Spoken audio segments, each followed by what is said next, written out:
2001년 제작된 영화 블랙호크 다운. 개인적으로 가장 좋아하는 감독인 리들리 스콧이 만든 영화로 1993년 소말리아의 모가디슈에서 있었던 실화를 바탕으로 만든 영화입니다.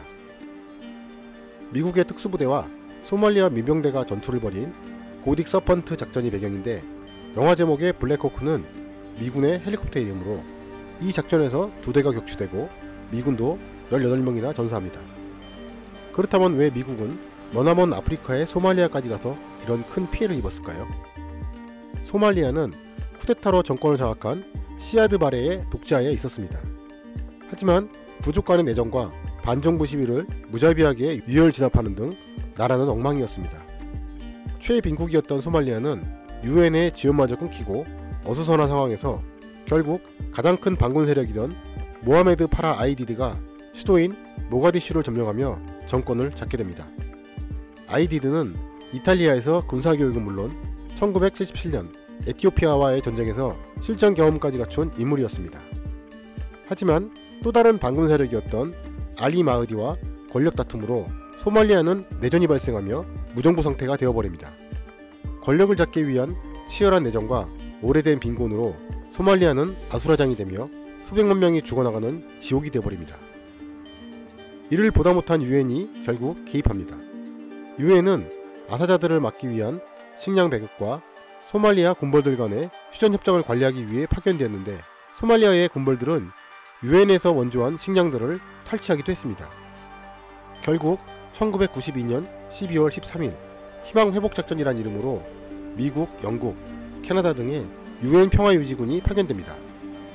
특히 미국은 이후 해병대를 포함한 2만 5천여 명의 대규모 병력을 파견하였고, 역시 미국의 힘 앞에서 겁먹은 아이디드와 마흐디는 꼬리를 내리며 어느정도 소말리아 상황이 안정되기 시작합니다. 상황이 호전되자 미군은 서서히 철수하기 시작했고, 그 자리를 유엔의 다국적군이 대신하게 됩니다. 하지만 미군이 빠져나가자 겁을 상실한 아이디드가 결국 대형 사고를 치고 맙니다.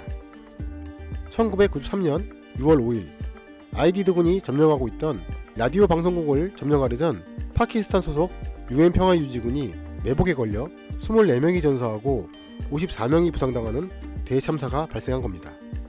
전사자들의 시체는 심하게 훼손되어 끌려다니기도 했습니다. 7월 2일에도 이탈리아 평화유지군이 공격당해 3명의 전사자가 발생하기도 합니다.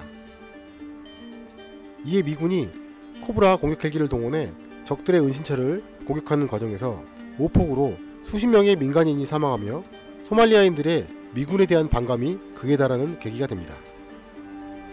경악한 유엔은 미군의 파병을 다시 요청하고, 아이디드는 점점 세력을 넓히며 기세등등해지고 있었습니다.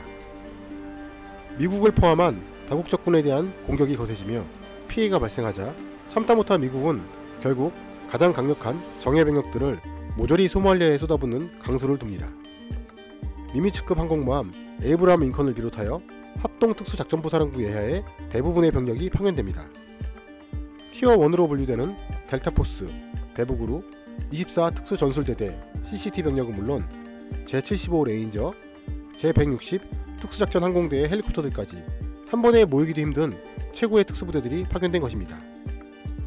당연히 미국은 의기양양했습니다. 세계 최고의 엘리트 부대들이 총동원되었으니 아이디드 제거는 시간 문제라고 생각했습니다. 얼마나 자신만만했는지 한 달 안에 모든 작전을 끝낼 계획이었습니다.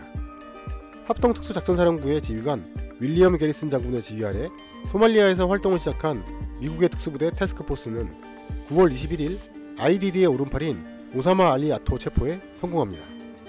먼저 아이디드의 측근들을 제거하기로 결정한 태스크포스는 아토에 이어 다른 주요 참모인 오마르 살라드 엘미와 모하메트 하산 아와를 잡기 위해 움직입니다.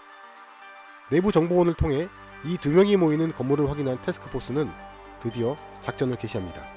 작전명은 고딕 서펀트로 내용은 간단했습니다.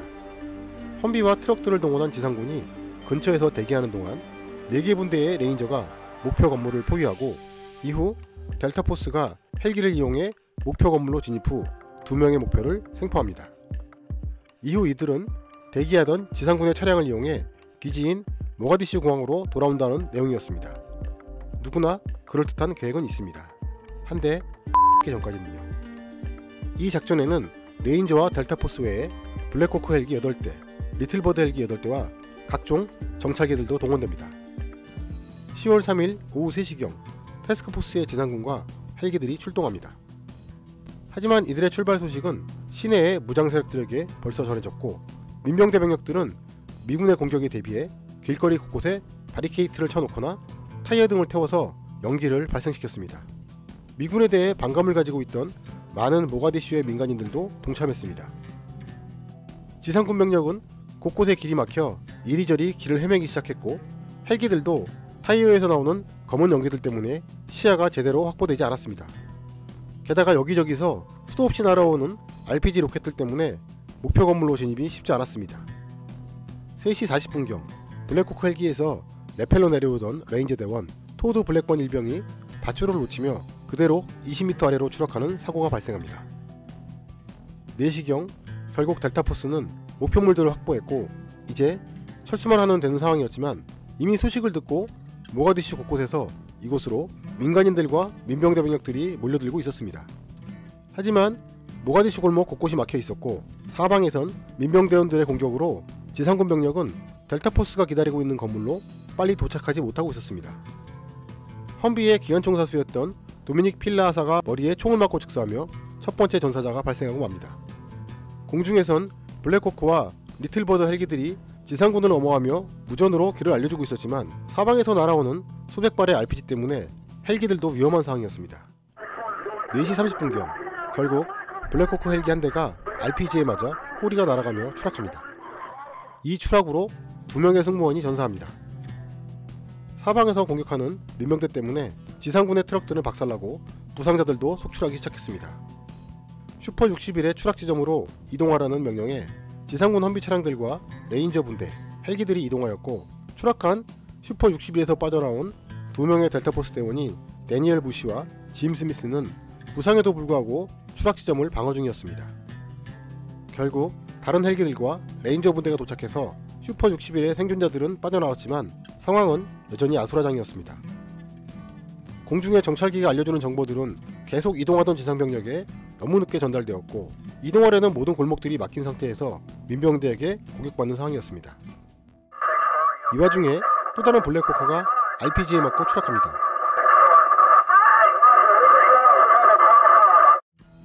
사방에서 공격을 받으며 부상자가 속출하던 지상군의 지휘관 맥나이트 중령은 슈퍼 64의 추락지로 당장 갈 수가 없었지만, 슈퍼 62에 탑승하고 있던 델타포스 대원 게리 고든과 랜디 슈가트는 자신들이 내려가겠다며 지원합니다.